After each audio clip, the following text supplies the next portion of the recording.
Hey guys, welcome back to the channel. Today we're going to be working on the 790 Adventure yet again.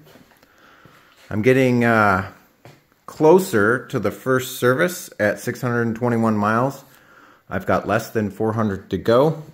I've been commuting on this bike to and from work, and like I said in the last video, I absolutely love it.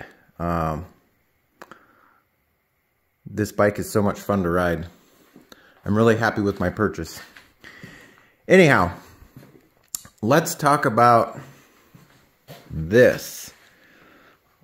I don't understand why KTM and Husqvarna even put these on here. I guess it's for looks, because they're all plastic. If you take a fall on this bike or you hit a branch or something like that, these things are just not the greatest. And I know Hepco and Becker makes like a metal guard that goes on the inside of these, but since I've been into bikes for about 3 years now, I've started to know what I like and what I don't like. And so basically what I ended up doing is purchasing the exact same kit that you would purchase if you owned a Norden. So there was no reference on the internet for the correct part numbers for the Barkbusters on a 2024 790 Adventure. So I'm just going on a whim. I had to compare the handlebars on the bikes, and to me they look similar. It looks to be a 1.1 bar here that tapers, and that's what the kit calls for. It's a tapered bar.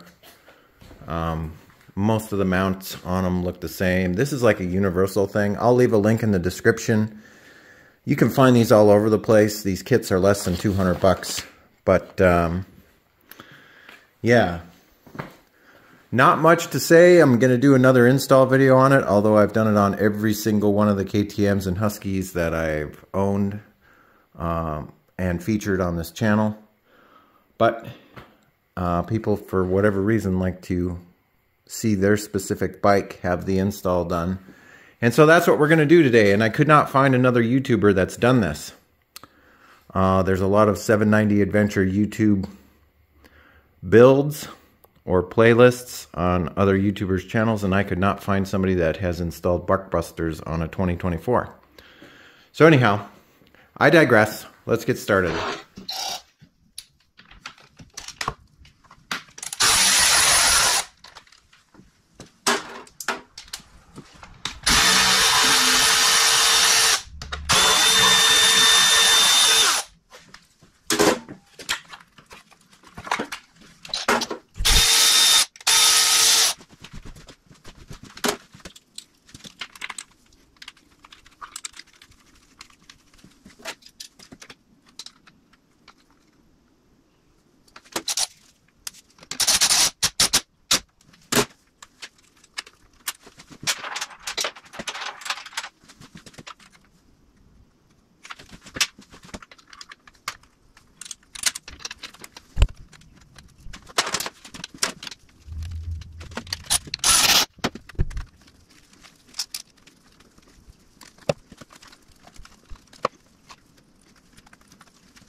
Well, guys, there you have it. Yet another successful Barkbusters install. This kit installed really nice on this bike. The fitment is spot on. So my guess was correct by using the kit that was assigned to a 2023 Norden. This fit perfect. I will leave a link in the description for this kit. There are about 8,000 different color combinations of the actual plastics, and the plastics are the cheapest part. You can also buy different style plastics, but for now we're just gonna leave these ones on there. Yeah, the one thing you've got to watch out for, and something that you may have noticed in the time lapse, may or may not have noticed in the time lapse, is the orientation of these brackets. You got to make sure you put the right side on the right side, and of course the left side on the left side. If you put them on backwards, there'll be a huge gap right here, and then it doesn't line up correctly with all the clutch cables and everything. It just shoves them out of the way. So make sure you get those on there correctly, and you'll be set. But other than that, I think that's probably going to be it for this episode, guys. If you like this episode, give me a thumbs up. If you're not subscribed yet, I'd love to have you as a subscriber. You're going to want to stay tuned. Coming up in the next episode is this guy right here. But other than that, I hope you guys are staying safe, taking care of each other, and as always, I will catch you next time. See you later. Bye-bye.